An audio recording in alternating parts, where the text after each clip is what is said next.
The most amazing part of all of this is how the courts treat traffic tickets and the whole system set up of adjudication. Think of it this way. We have a federal law that the Federal Highway Administration, National Highway Traffic Safety Administration has gutted to facilitate their empire.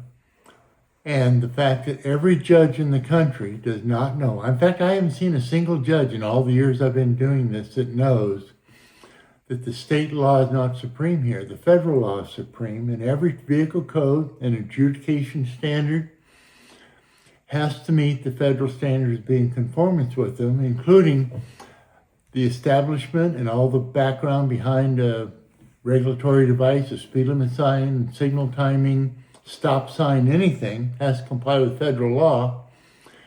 And the city council, the home rule city, the state legislature can't write legislation that's non-compliant with the federal Uniform Vehicle Code. So the law says it must be in substantial conformance, meaning regardless of the wording, it must be to the same effect. More importantly, it has guidelines as to what the fine should be and penalties should be, etc., and what is a law and what is not a law. So if you put something into law that isn't covered by the federal law, it's null and void. And I'm serious, not a single court I've ever been in, and I went to the Judicial College in western half of the country to talk about talking about this, and they wanted no part of it because they couldn't believe it was real. How do you have a federal law that says all traffic control devices, vehicle codes, and adjudication standards shall be uniform throughout the country regardless of jurisdiction, and then not have it apply? So, in fact, all these traffic courts are ruling on things that they have no jurisdiction to rule on because they're ruling outside the guidelines that are covered their authority in this particular field.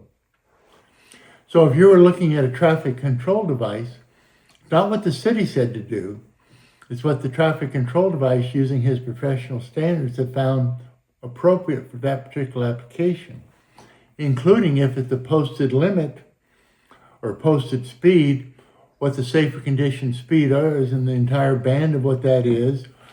Then you go back to a signal timing, is it appropriate for the conditions present? You go back to the basic speed law, which says if you're driving safe for the conditions present, you're not violating any laws.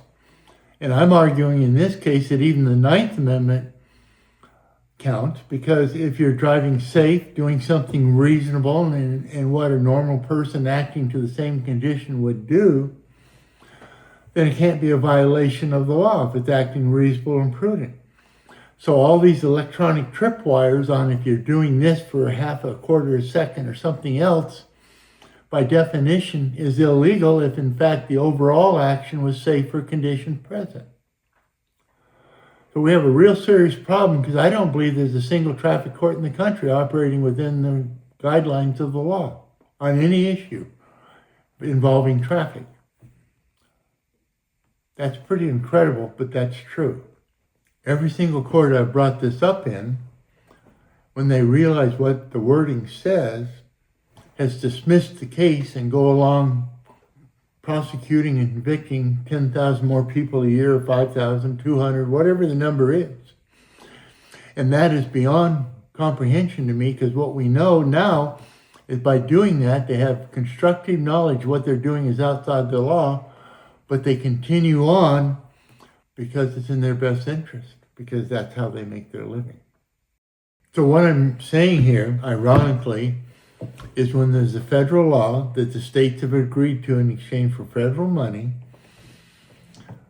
and it says all traffic control, vehicle codes, and judicial standards shall be uniform, when it's covered by the Supremacy Clause and not the 10th Amendment, it's not the domain of the state. The state must be in substantial conformance because it's a federal law that the federal guidelines have to be followed.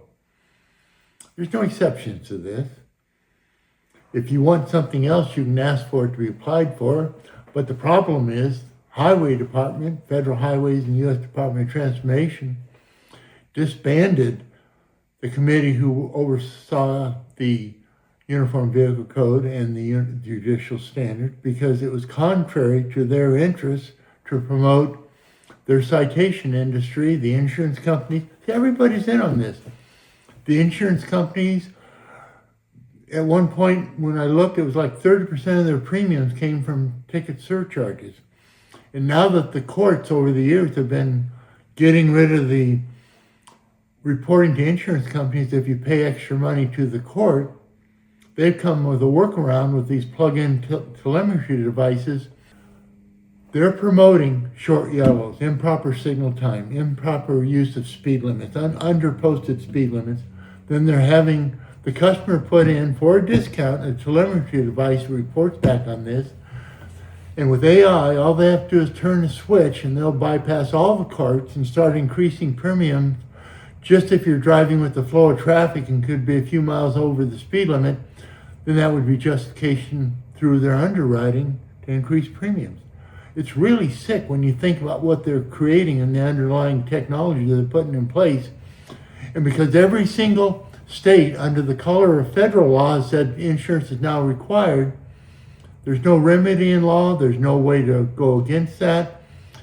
And it, quite frankly, is quite scary when you understand the implications of what's really going on behind the scenes.